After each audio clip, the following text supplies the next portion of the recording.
ধন্যবাদ সকল বন্ধুদের। তো বন্ধুরা কেমন আছেন সবাই? আশা করি ভালো আছেন। আমি প্রতিদিনের মতন আজকে আবার একটি অন্যতম পাওয়ারফুল ভিডিও নিয়ে আপনাদের সামনে হাজির হয়েছি। আজকে যে বিষয়টা আমি আপনাদের সাথে আলোচনা করব, এত সময় ভিডিওর থাম্বনেল দেখে বুঝতে পেরেছেন। হ্যাঁ, ঠিকই দেখেছেন। অনেকেই আমাকে অফলাইনে ফোন দিয়ে বলেন যে গুরুজি, আপনি তো বিভিন্নভাবে বিভিন্ন ধরনের যন্ত্র দেন, ব্যবসা উন্নতি করার যন্ত্র দেন, কিন্তু সংসার উন্নতি করার কোনো যন্ত্র বা কোনো কিছু থাকলে আমাদেরকে দিবেন। আজকে যে পাওয়ারফুল একটি যন্ত্র নিয়ে হাজির হলাম, এই যন্ত্রটি সংসারে উন্নত করার জন্য, যাদের সংসারে রোজগার কম, যাদের সংসারে রোজগার হয় টাকা পয়সা থাকে না, নষ্ট হয়ে যায়, আবার যাদের সংসারে দেখা গেছে একদমই কাজকর্ম নেই, রোজগার একবারেই কমে গিয়েছে, তো সেই ক্ষেত্রে আজকের এই পাওয়ারফুল যন্ত্রটি আমার বলার নিয়ম মতো এই যন্ত্রটি আপনারা প্রয়োগ করতে পারলেই কিন্তু আপনাদের যাদের কাজ নাই কাজের ব্যবস্থা হয়ে যাবে, যার চাকরি নেই চাকরির ব্যবস্থা হয়ে যাবে, আমার সংসারে অযথা কোনো খরচ হবে না, অযথা কোনো খরচ হবে না, যতটুকু প্রয়োজন প্রয়োজনীয় খরচটুকু আপনার হবে, অকারণে যে খরচটা সেটা আপনার কিন্তু হবে না। তাই এই পাওয়ারফুল যন্ত্রটি আমার বলা নিয়ম মতন আপনারা প্রয়োগ করলে সুফল পেয়ে যাবেন। তো বন্ধুরা, কিভাবে প্রয়োগ করবেন, কোন নিয়মে প্রয়োগ করলে সুফল পাবেন আমি বলে দিচ্ছি। তার আগে একটা কথা আপনাদের কাছে বলবো, সকল বন্ধুদের কাছে, আমার এই চ্যানেলটি একটি প্রশিক্ষণীয় চ্যানেল। আমার এই চ্যানেলে নিত্য নতুন ভিডিও আমি আপলোড করে থাকি, গাছগাছালায় রোগ মুক্তি, তন্ত্র মন্ত্র যন্ত্র দিয়ে এবং বান উচ্চটান বশীকরণ থেকে শুরু করে সব ধরনের ভিডিও আমি আপলোড করে থাকি। তো আমার এই চ্যানেলের সাথে আপনি যুক্ত থাকলে আমার চ্যানেল থেকে যন্ত্র মন্ত্র শিক্ষা করে আপনি ভালো একজন কবিরাজ হতে পারবেন, মানব কল্যাণের জন্য আপনি কাজ করতে পারবেন, নিজে উপকৃত হতে পারবেন, আপনার কাজের জন্য কারো কাছে যেতে হবে না, নিজের কাজ নিজেই করতে পারবেন। তাই এখনো যারা আমার এই চ্যানেলটি যারা সাবস্ক্রাইব করেন, প্লিজ চ্যানেলটি সাবস্ক্রাইব করুন, পাশে থাকা বেল আইকনটি বাজিয়ে দিন, নোটিফিকেশন অন করে চ্যানেলটি লাইক দিয়ে দিন, যাতে আমি নতুন কোনো ভিডিও আপলোড করার সাথে সাথে সবার আগে আপনার কাছে চলে যায়। হ্যাঁ, তো বন্ধুরা, আমার এই চ্যানেল থেকে তন্ত্রমন্ত্র যন্ত্র শিক্ষা করে যদি আপনি কোনো অবৈধ কাজে ব্যবহার করেন, যে বিপদে পড়েন বা ব্যর্থ হয়ে যান, আমি আমার চ্যানেল কর্তৃপক্ষ দায়ী থাকিব না। তো আশা করি বুঝতে পেরেছেন। এবার মূল আলোচনায় যাচ্ছি। যন্ত্রটি আমি অবশ্যই ভিডিওর শেষে স্ক্রিনে দিয়ে দেব, সেখান থেকে দেখে নেবেন। তো এই যন্ত্রটি যখন অঙ্কন করবেন, এই যন্ত্রটি অঙ্কন করতে হলে কি প্রয়োজন হবে আপনার, এই যন্ত্রটি খুব সহজের ভিতরে অঙ্কন করতে পারবেন যে কোনো লোক। যন্ত্রটি আপনারা সাদা কাগজে অঙ্কন করবেন, মনে রাখবেন সাদা কাগজে অঙ্কন করবেন, মেশকো জাফরান কালি দিয়ে, মেশকো জাফরান কালি দিয়ে সাদা কাগজে অঙ্কন করবেন। তবে এই যন্ত্রটি কবে অঙ্কন করবেন, কোন সময় অঙ্কন করবেন, যন্ত্রটি অঙ্কন করবেন মাসের প্রথম, যে কোনো মাসের প্রথম বৃহস্পতিবার গ্রহণের দিন অথবা অমাবস্যার দিন এই যন্ত্রটি অঙ্কন করবেন। মনে রাখবেন মাসের প্রথম বৃহস্পতিবার গ্রহণের দিন অথবা অমাবস্যার দিন যন্ত্রটি অঙ্কন করবেন সাদা কাগজে। অঙ্কন করে তারপরে এই যন্ত্রটি সুন্দর করে মুড়িয়ে নেবেন, সুন্দর করে মুড়িয়ে আপনি চামেলির তেল দিয়ে, মনে করবেন চামেলির তেল দিয়ে, মনে রাখবেন ভালোভাবে চামেলির তেল দিয়ে আপনি এই যন্ত্রটি আপনি ঘরে আপনি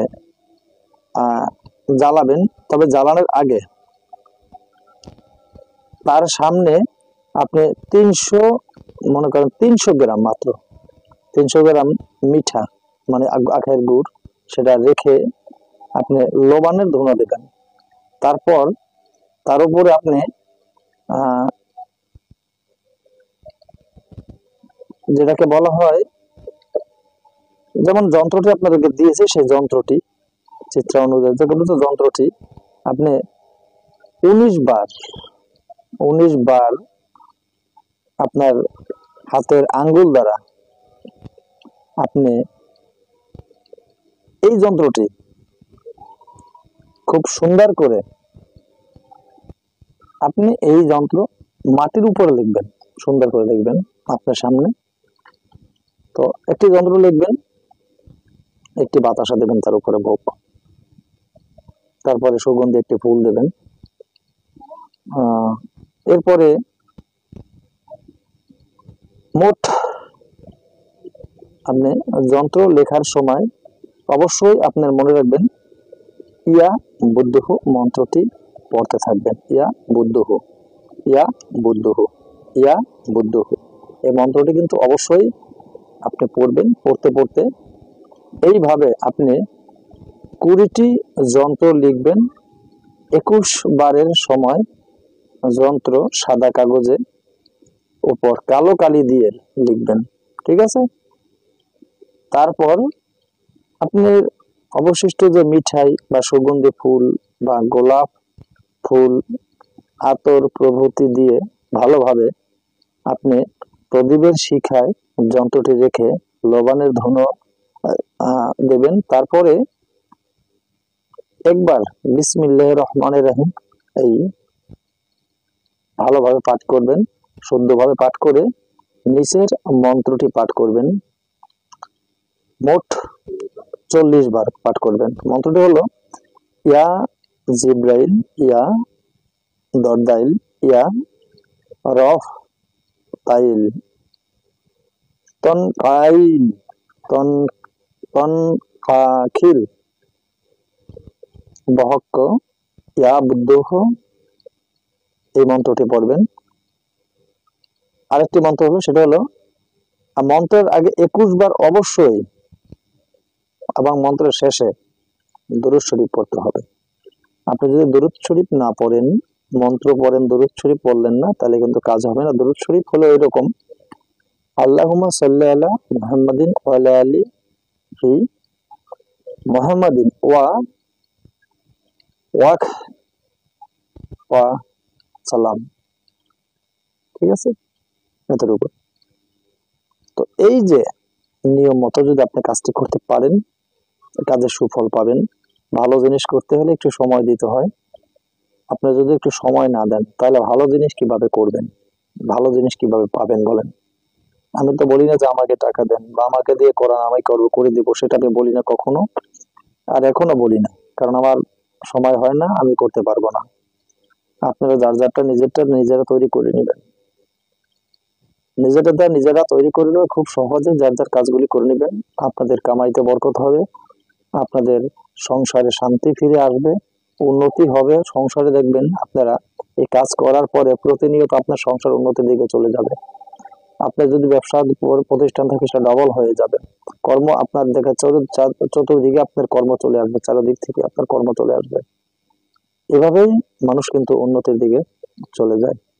তো বন্ধুরা, আশা করি বুঝতে পেরেছেন আমার কথাগুলি।